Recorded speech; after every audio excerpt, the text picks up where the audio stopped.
Good day. Welcome into First Take exclusively on YouTube. That is Stephen A. Smith. I'm Molly Karam, and let's dive right into it. Yes, let's say I've been really nice to you today. How about your Knicks? They went into La La Land, your other stomping ground, took down the Lakers 114-109 despite good games from LeBron and AD. Julius Randle 27 and 14. Jalen Brunson added 29. Have the Knicks done enough to prove they're legit contenders in the East? And I'm not talking like they're with Boston and Milwaukee. Okay, well, if you're talking about that, I mean, that they can hang and make a run. The New York Knicks are a respectable team that can get to the second round of the Eastern Conference. I see no reason to believe they can go any further because they don't have their best offensive player is Jalen Brunson. It's just that simple. Now, they're a better team when Julius Randle brings games like he brought last night in dropping 27 and 14. We get that. But come playoff time, he really struggles to shoot with a degree of accuracy from the field. That doesn't, I don't get lost in that. Not to mention the fact that even though they've won their two road games, two of their last three road games against winning teams like the Lakers and the Phoenix Suns, they're only 5 and 10 against teams currently with winning records. And so when you look at it from that perspective, there's still a question mark. They're exceptionally well coached by Tom Thibodeau.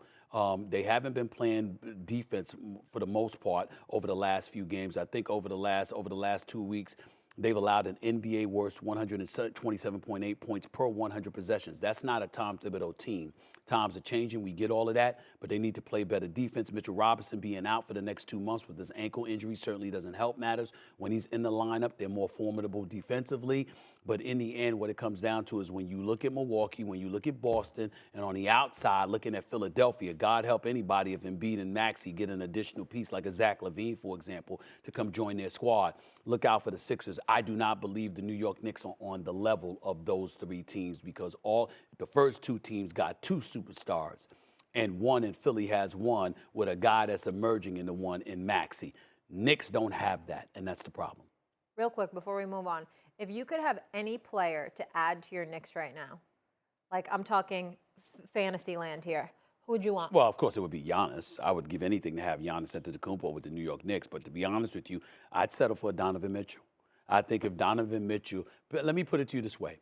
If Donovan Mitchell, who the Knicks should have had, by the way, if Donovan Mitchell is in a New York Knicks uniform with Jalen Brunson in the backcourt and the rest of their squad, the New York Knicks beat the Miami Heat last year. They beat them. They go to the conference finals. That's how I feel about Donovan Mitchell in that kind of situation. So that's where my mindset lies, and I just believe Giannis Antetokounmpo would obviously be first, but Donovan Mitchell is a star in this league. I love him. I wish he was a New York Knick, and I hope that he's going to be a New York Knick in the near future within the next 2 years.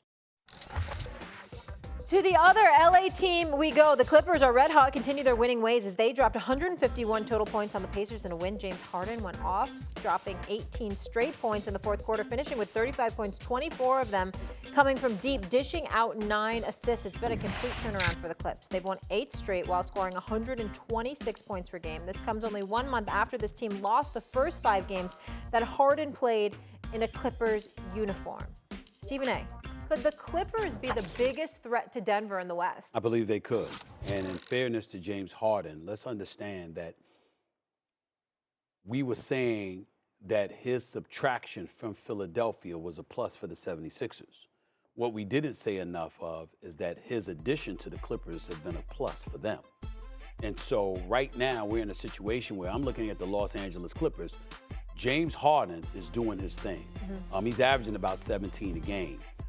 When you look at Kawhi Leonard and Paul George, of course we anticipate that games will be missed, somebody will get hurt.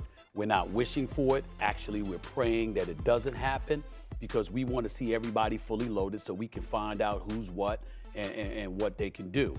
But I got to tell you, you look at the Clippers and the way that they're reacting and responding to James Harden, he's in a great situation. Give a lot of love to Russell Westbrook because Russell Westbrook statistically has tailed off since James Harden has arrived, but he's on the bench rooting for him.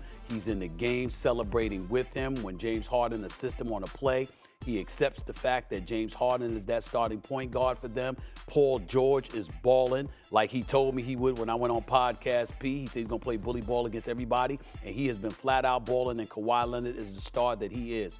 If the Los Angeles Clippers can maintain health with the exceptional coaching of Ty Lue, the athleticism and the engine, the push that they get from Russell Westbrook, If James Harden makes sure that he brings his game from the regular season to the postseason instead of disappearing, which is inexplicable because he is an all-star caliber player.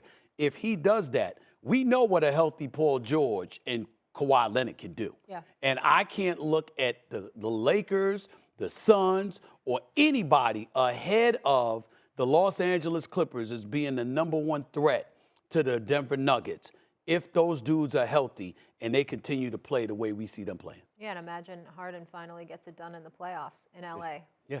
What kind of story would that be? That would be a fantastic story. Right? But listen, I think that's the only thing messing with his Hall of Fame credentials. Yeah. This is one of the this is a guy that led the league in scoring on 3 separate occasions. This is a guy that's a former league MVP. What's remaining from him is his excellence in postseason competition. He needs to step out in Los Angeles this year and show the world that come postseason, he's not somebody that shrinks. That's what or quits. Yep. Those are the things that he needs to do. James Harden can still play.